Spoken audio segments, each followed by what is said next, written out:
I've known you for quite some time, and I have seen you or observed you transform throughout all these years Mm-hmm. physically. So I want to talk about this right now because I think we did at the same year, for example, this business boxing, and we both went Yeah, yeah. through this physical You change. did it before me. Yeah, yeah. You did it the year before me. Yeah, you're right. Yeah. Correct. I thought we did it at the same time. But anyway, so I want to talk about that chapter in your life because I think it's very empowering and inspiring to people. What made you start this revolution? Like, Right. I want to change. Okay, I'll give you the truth, which I don't tell anybody. Yeah. It's a confidential Yeah, show. exactly. I think yeah. Don't tell anybody.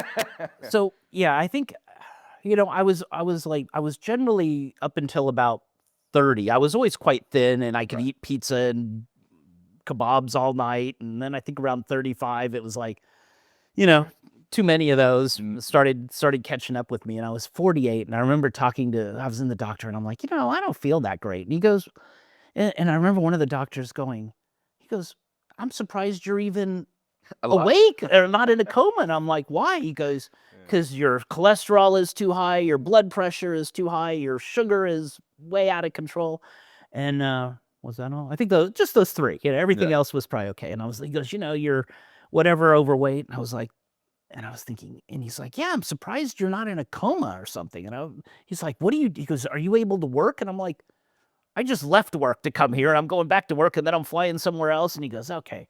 So anyway, I kind of blew that off and didn't talk to him. And then I think Julian from the White Collar Boxing, I was like, well, if I'm gonna start doing something to get into shape, I better do it now. I'm 48, and I thought I better start working out, and I got to put something out there. And I thought maybe I'll do this White Collar Boxing because I'd been to a few of his events, and quite a few of our friends like George Mula had done it, and a few, and you hadn't done it yet, but I know you were in the loop to do it, and a few other people we know. Guy Pinsent was doing it, and I did it the same. yes. Oh, okay. So I thought, okay, so if I have a goal to be in this thing, and I wanted to do it at 50, I thought I'm 48, I want to do it at 50. Okay, maybe I will actually do it. So I think I talked to Julian a few times, but I was always like, no way, I'm not doing this, and I wasn't even planning on it at the time. But I thought, okay, I'll go to the gym, I'll get a trainer, I'll start working on this at 48 because it'll probably take me 2 years to get into some kind of shape.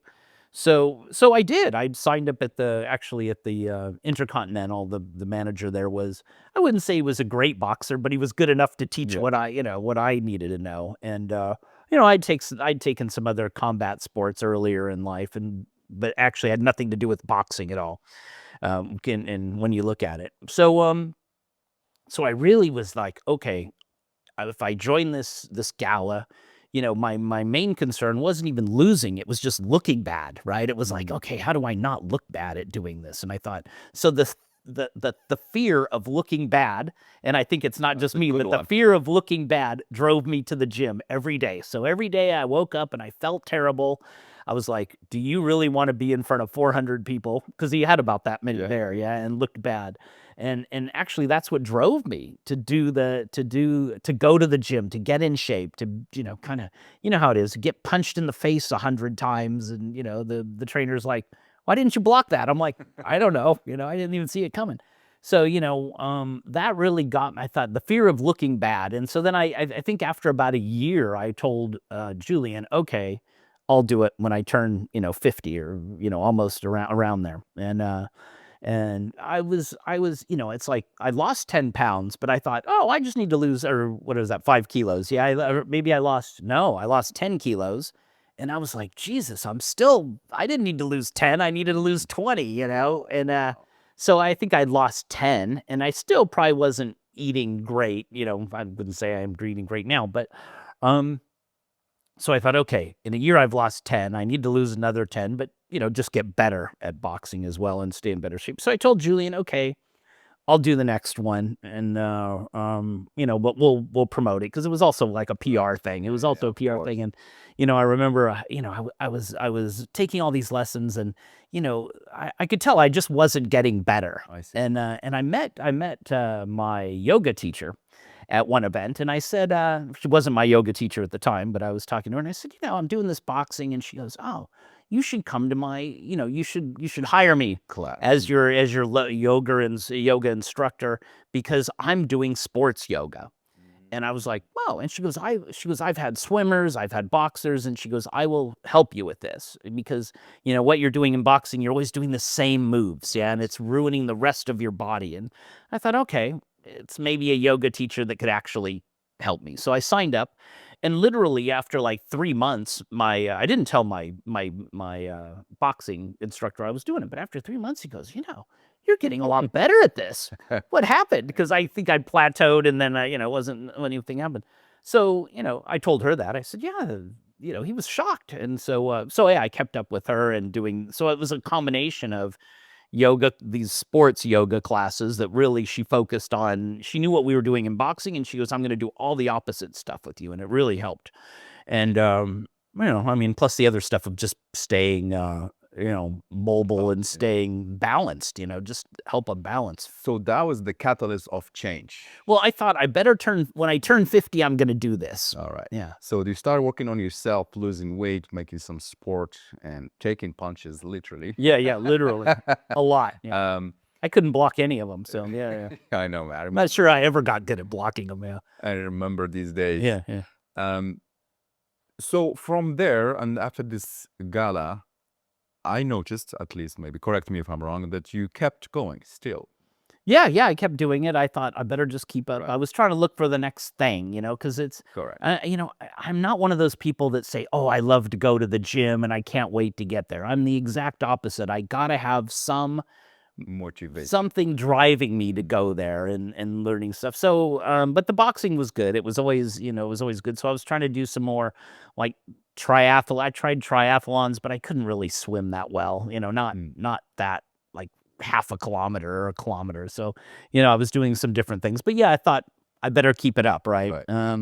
So if someone is listening or watching right now and they also feel the need to change, what would you tell them or to motivate them? Right. Well, let's start with the people that say they don't have any time. Yeah, that's a good one. I'm traveling for the last at least 15, if not 20 years, over 100 nights a year in hotels. Damn. So don't tell me you don't have time to do it. Yeah, I mean, that's a lot. Yeah, it's like, and this, in those years, no different. I would say it's more like you've got to just start with something. The boxing worked with me. Maybe it doesn't, it's not something for someone else, but you've got to make time. And, the way I looked at it is when I scheduled, when I started, I had like 2 days a week at the gym, and that was enough. Yeah. With instructor, I would say always have an instructor. If you don't have the discipline, I have discipline for everything. I mean, work and this and that, but gym, zero discipline.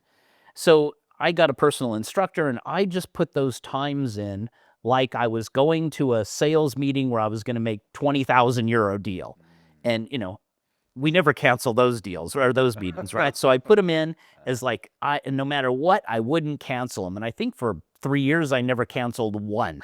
And and I built it from 2 to 3 to 4. And then I was doing 4 and, and then I'd say the last 3 months before the gala, I was there twice a day, probably 5 or 6 days a week, at the gym. But I'm not saying do that much, but I would say whatever you do, you've got to make the time now, no matter how old you are, and you just got to put it in the schedule and get a trainer, because if you're not disciplined enough to do it on your own, which you're probably not if you're taking this advice, then you get a trainer, because if you get a trainer, you're paying them. They're waiting there for you.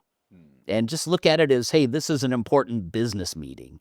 With traveling, it is harder, of course, because you got, and I'd say it with traveling, a few travel tips is, okay, there's always buffet, right? There's always a buffet at all these hotels. You just got to avoid the carbs and the avoid after-hour drinks and cocktails. With those, it's I would say avoid the carbs is the main thing. No more bread, no more, pastas and stuff. And, but even if you're going out with clients, it's, instead of 2 bottles of red wine, just get 1 bottle, get steak instead of potatoes, spinach and something else, and it's still fine. And I'd say when they put that really warm, yummy bread on the table, just ask them to take it. And I always tell our clients, is it okay if we tell them to get rid of the bread?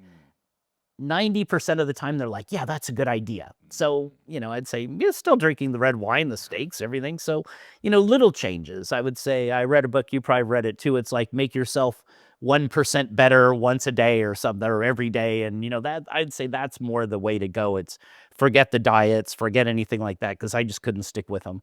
But, if you just start cutting 1% out of, a lot of these guys are like, oh, we have a bottle of wine with my wife on Friday, a bottle on Saturday. And, in reality, she's probably having one glass and, our client's having the one bottle. I'm like, look, just cut it back. Have a half a bottle each night and then go for a run or do something or go walking. And, I'd say that, it's like slowly changing especially if you're, I don't know, 30, 40, 50, and you're not in good shape. You got to do like little things. You can't just I don't think you can just go big and actually make it work, right? Right. Yeah. Little changes. Yeah.